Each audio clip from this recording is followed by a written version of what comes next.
এটা মালতীনগরীর একটি স্থান যেখানে আমরা বসে আড্ডা মারছি কবি জয়ন্তদেব চন্দনের সাথে। চন্দন ইচ্ছে করলেই যে কোনো মুহূর্তে একটা স্বরচিত কবিতা বলে দিতে পারে, কারণ তার মানে বলুন সংসপ্তক থিয়েটারের একজন নাট্যকর্মী। আমি অলোকানন্দার পুত্রকন্যার একটি ডায়লগ আমার খুবই পছন্দের। মনোজ মৈত্রীকে এই জন্য আমি খুব শ্রদ্ধা করি, ওনাকে খুবই শ্রদ্ধা করি। ওনার একটি ডায়লগ আমি বলি। আমি ইজি চেয়ারে একজন প্যারালাইজডের অভিনয় করেছিলাম। সেইটাতে ছিল, you did think that money could buy, the poor would live, the rich would die. কে বলেছে কথাটা? ধন্যবাদ। আপনারা শুনলেন অলোকানন্দার পুত্রকন্যা, একটা ফেমাস নাটক। এইটা মনোজ মিত্রের। আমরা চলে যাব এখন আব্দুল আল কাপি তারার কাছে, যিনি বিখ্যাত একজন অভিনেতা, যাকে আমরা ফিল করি সবসময়। ও আমাকে বলুক একটা নাটকের সংলাপ। আমি ওটাই বলছি, বেশ অন্ধকার এবং আলোর একটা খেলা দেখছি। চারিদিকে ওই রোমাঞ্চ একটা অবলম্বন নাটক দেখছিল, ওটাই মনে হচ্ছে। চারিদিকে অন্ধকার, অন্ধকার তুমি সদাই হও, বাড়িয়ে দাও তোমার রোমসা হাত স্যাটার্নের দিকে। এই সিংহাসন আমার। হে পিতা, তুমি তোমার পুত্র সিমকে সিংহাসনে বসেছিলে, তবে এবার তো আমার পালা। অথচ দেখো কি নিষ্ঠুর তোমার পুত্র সিমন আপন স্বার্থের জন্য তার নিঃসন্তানকে এই সিংহাসনে বসাতে চায়। রাজা হবে ইনিয়াস।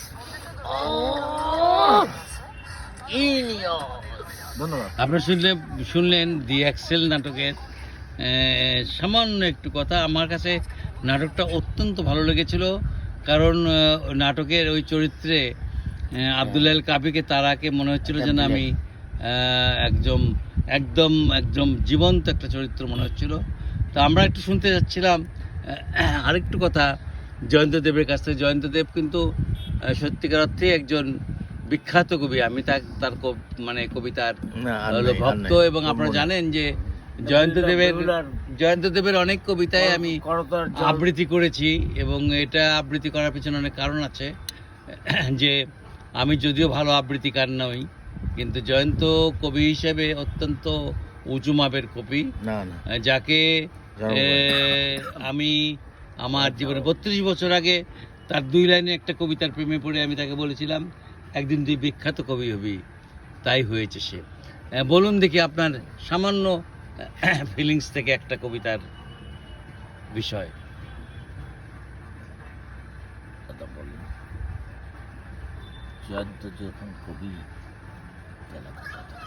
আমার একটি বলা যায় খসড়া কবিতা। ধন্যবাদ চপলদা।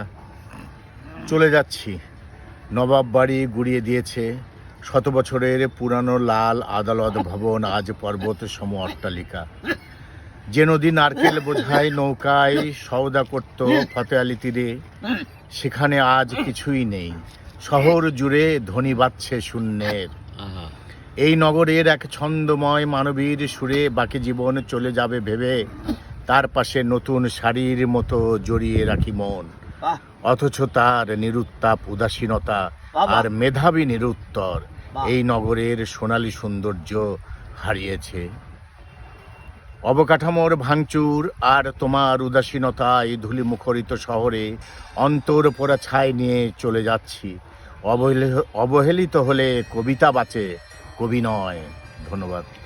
দেখুন, আমি আজকে হাইলি প্লিজড যে এমন সন্ধ্যায় কবি জয়ন্তদেব, যাকে আমার একজন আদর্শ কবি মনে করি, তার মুখ থেকে তার স্বরচিত, তার লেখা কবিতা সে আবৃত্তি করলো। আর এদিকে আব্দুল্লাহ আল কাপি তার নিজস্ব ভঙ্গিমায় দি এক্সেল কবিতার নাটকের একটা সংলাপ বলল। আর আমাদের খুব বিখ্যাত একজন অভিনেতা সাদিকুর রহমান সুজন, যে তার নিজস্ব নাটকের একটা সংলাপ বলল।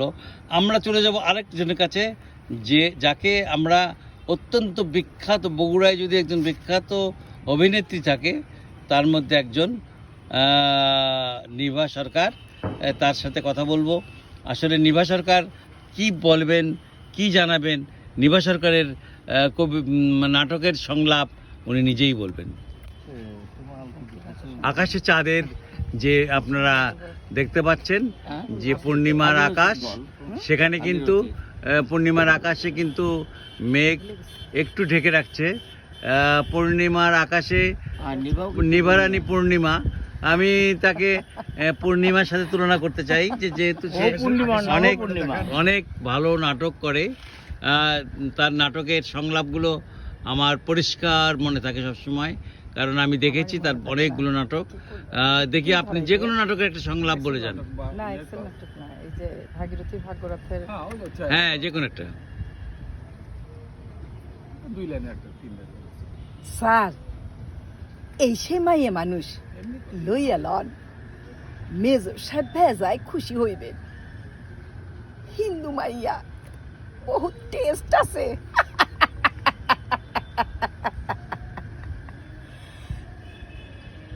স্যার,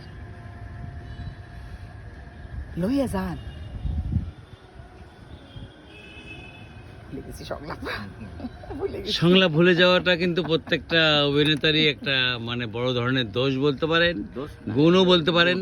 কারণ তারা এত নাটক করেছে যে প্রত্যেকটা নাটকের সংলাপ তাদের মুখস্থ রাখা অনেক কঠিন।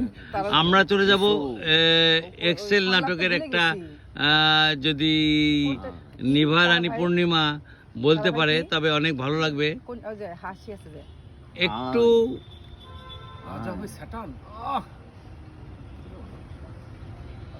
রাজা হবে স্যাটার্ন।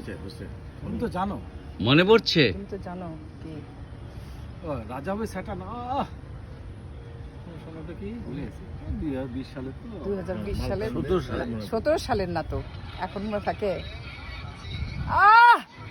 রাজা হবে স্যাটার্ন, তুমি তো সবকিছুই জানো, তাহলে কেমন করে বলছো যে রাজা হবে স্যাটার্ন? রাজা হবে ইনিয়াস। রাজা হবে রাজা হবে ইনিয়াস। সবই তো জানো। আমি তো জানো, তারপরেও তুমি কেমন করে বলছো যে রাজা হবে স্যাটার্ন? এসো এসো কোথায়? এসো। কোথায়?